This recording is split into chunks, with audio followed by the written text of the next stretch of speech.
Welcome to 9+ news. ఈ రోజు చాలా చోట్ల పెట్రోల్ బంక్స్ వద్ద నో స్టాక్ బోర్డులు కనిపిస్తున్నాయి. మీరు కూడా ఈ సమస్యను ఎదుర్కొంటున్నారా?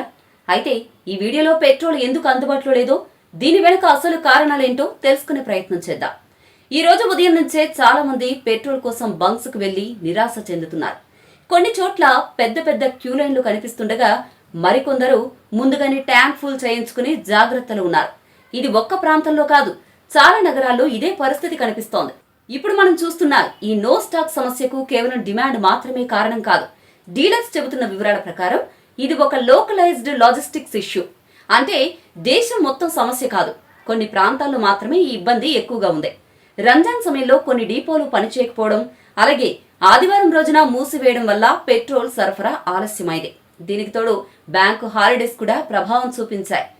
బంకు ఓనర్స్ ముందుగానే చెల్లింపులు చేయాల్సి ఉండగా బ్యాంకులు మూసివేయడంతో ఆ పేమెంట్స్ ఆలస్యమయ్యాయి. దాంతో కొత్త స్టాక్ రాక కూడా ఆలస్యమైంది. మరొక ముఖ్యమైన కారణం ఆయిల్ కంపెనీలు క్రెడిట్ సిస్టమ్ను నిలిపివేయడం. ఇంతకుముందు క్రెడిట్ మీద కూడా పెట్రోల్ అందించేవారు, కానీ ఇప్పుడు ముందుగానే పూర్తి చెల్లింపు తప్పనిసరి చేశారు. దీంతో చిన్న బంక్ ఓనర్స్ కు ఇది పెద్ద సమస్యగా మారింది. ఒక్కసారిగా అంత మొత్తాన్ని సమకూర్చలేక చాలా బంక్స్ తాత్కాలికంగా మూసివేయాల్సి వచ్చింది. ఫలితంగా కొన్ని బంక్స్ మాత్రమే ఓపెన్ గా ఉండడంతో అక్కడ భారీ రద్దీ ఏర్పడి స్టాక్ వచ్చిన గంటల్లోనే అయిపోతుంది. ఈ పరిస్థితి ఉద్యోగులు, స్టూడెంట్స్ మాత్రమే కాకుండా డెలివరీ బాయ్స్, ఆటో డ్రైవర్లు, క్యాబ్ డ్రైవర్లపై కూడా తీవ్ర ప్రభావం చూపుతోంది. వారి రోజువారీ ఆదాయం పూర్తిగా పెట్రోల్ మీదే ఆధారపడి ఉంటుంది. చిన్న వ్యాపారాలు కూడా నష్టపోతున్నాయి.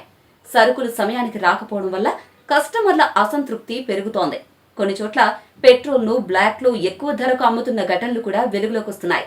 అంతేకాదు, ఒక బంకులో స్టాక్ ఉందని తెలిసిన వెంటనే అందరూ అక్కడికి వెళ్లడంతో భారీగా ట్రాఫిక్ జాములు కూడా ఏర్పడుతున్నాయి.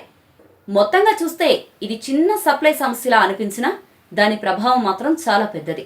అందుకే ఇలాంటి పరిస్థితుల్లో మనం జాగ్రత్తగా ఉండాలి. అవసరం ఉన్నంత మాత్రమే వాడాలి. పానిక్ అవ్వకూడదు.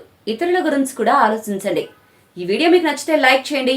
ఇలాంటి లేటెస్ట్ న్యూస్ కోసం మా ఛానల్ను సబ్స్క్రైబ్ చేయండి.